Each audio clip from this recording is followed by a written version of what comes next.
Are we there yet? No! Are we there yet? No! Are we there yet? No! Are we there yet? Yes!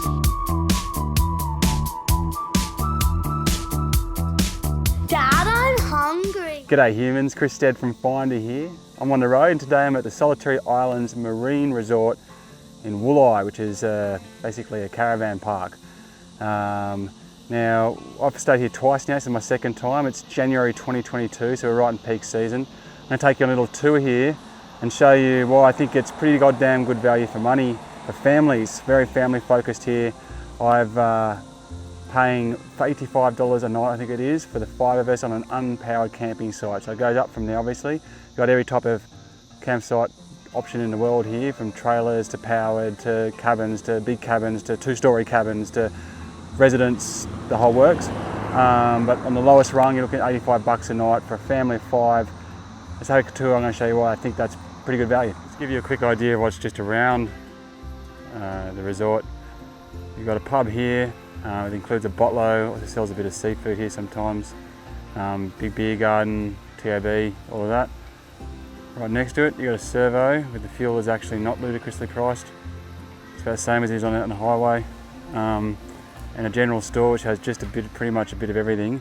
And on the end here is a butcher, however it's only open on the weekends, Friday, Saturday and Sunday. Or Thursday, Friday, Saturday, sorry. And then right over there, you can see the entrance to the park. So that's what's just outside. So pretty easy to get to everything. Now if you drive about 35 minutes down that way, you're going to end up in Grafton. You can drive about 10 minutes further down that way and you get to the river mouth.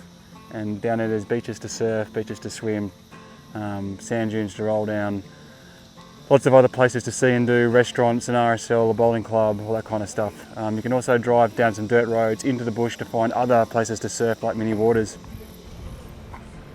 So this is pretty much a classic North Coast, New South Wales residential holiday park slash holiday park. So you've got a lot of cabins here, a lot of people here are here all the time, never leave. A lot of these have been purchased by people who stay here and rent them out. And then you've got obviously all your kind of cabins and villas and caravan spots and so forth. Now pretty much I think every single person I've seen here is a family. So that's a big tick for me. You know, like it's pretty quiet from about 10:30, 10 o'clock at night. It's pretty silent here. Now, what I guess makes it really stand out as good value for money for me is the facilities they've got for kids. And they always seem to be upgrading it. There's definitely been some big additions since I was here last year. For example, this entire playground wasn't here last year. So they've got events on reasonably regularly during the day. So they've got a big giant slide, which I'll show you in a sec, which goes 3 times a day.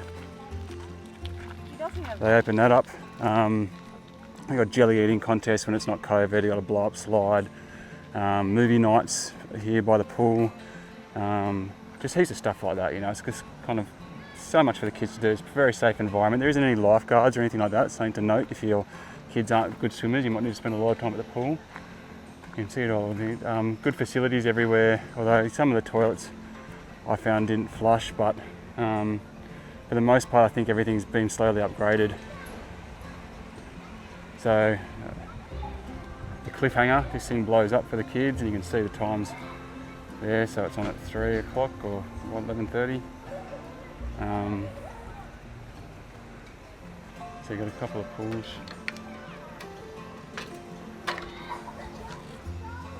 Pretty small silent cabanas, like people just seem to do what they do everywhere and just take them for the day, but there's still plenty of seating. So you've got a pool down there with a spa and a little slide which is open all the time, which kids love. You got some warmer pools over here if you came in winter. Water parks, buckets. A big slide up here, it's open a couple of times a day, so the kids are up there now, my kids, ripping down that thing as many times as they possibly can. And their screen here, so they fill this up with seats and beanbags and stuff. So pretty awesome really, like for $85 for the whole family. You know, just this area alone is good value.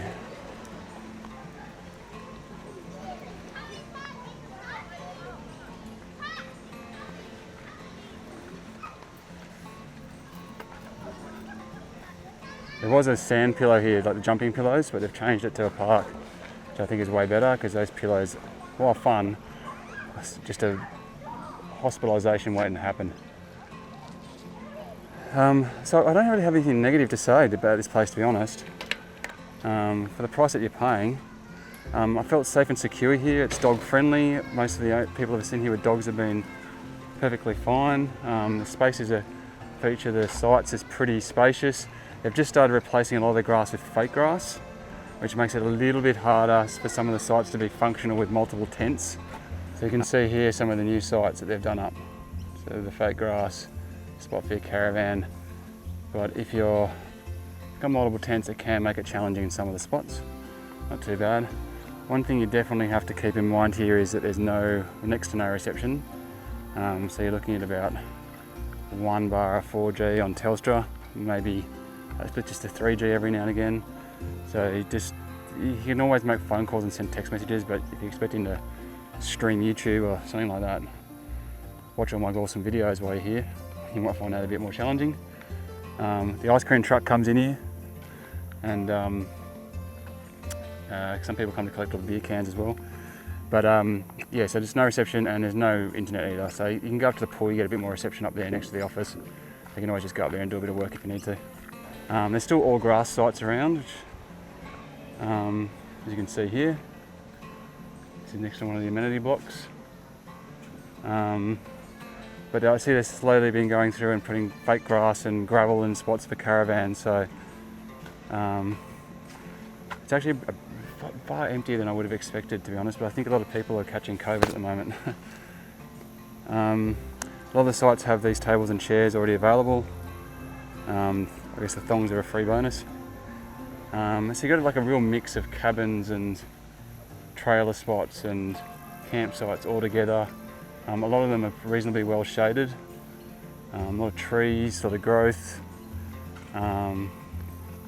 Really quite impressive. The big attraction here though is of course the river. Now, we are on a peninsula, kind of. There's a river separating us from the surf, which is just kind of over those hills. And I can tell you now, you can hear the surf pounding all night, so it's pretty close. I didn't even know that was here. Beach volleyball. But on the river side, it's all about the boats. So we've been kayaking, fishing. Haven't caught too many fish this year. Last year I was here, caught a bunch of bream, like edible bream, straight off the bank. This year I went up in the boat up the river and caught some flathead and heaps of mud crabs. So definitely bring your grabbing gear. I'm just going to walk you down just to give you an idea of. There's even more cabins down there, so it's a pretty big place. Not that you would know it doesn't feel dense with people or packed at all. But I'll walk you down so you can get an idea of the space for it and how far away the water is. Now we're staying at the other end of here. Oh, here's the camp kitchen. So they are doing some renovation on this at the moment, but you can order pizzas here usually, cafe coffees, things like that. You can just do it out the front as well. There's a pub just out the front and a really good general store. But this does also provide there's a restaurant up there, a place for you to come and do a bit of work, sandpit and so forth for little kids, chessboard over there. I've also seen jelly eating contests and things like activities like that go down for the kids there. It's just, bring your push bike for the love of God, bring push bikes everywhere. I know it's a COVID year, but middle of January here and it's really not very busy or active or loud. Very quite peaceful. Even the flies and mozzies haven't been that bad. So I'll walk through this poor bloke's site and show you what happens when you come out to the prize jewel. So if you get one of these places, ripper. I've seen kids jumping out of those trees at high tide. It's quite tidal. And there's an oyster farm over there. You can get, oh look at that. Big goey. Ew. Right. Down here, you have the river.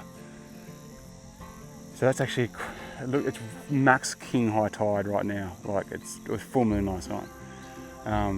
But at low tide you can pretty much walk out there.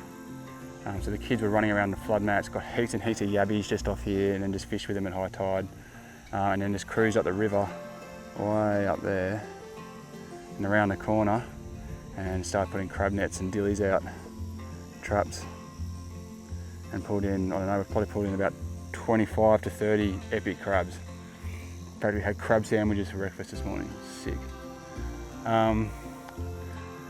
But that's pretty much just a quick overview of what you can expect from the marine resort at Wooli, Solitary Islands Marine Resort. As you can see, really great place, super family focused, good value for money, not a whole lot to complain about. The staff that we've dealt with have been lovely.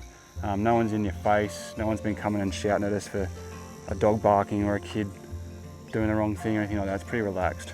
We're actually staying right down there on the last possible spot, which is by choice, but the walking's still not too far because everything's pretty central.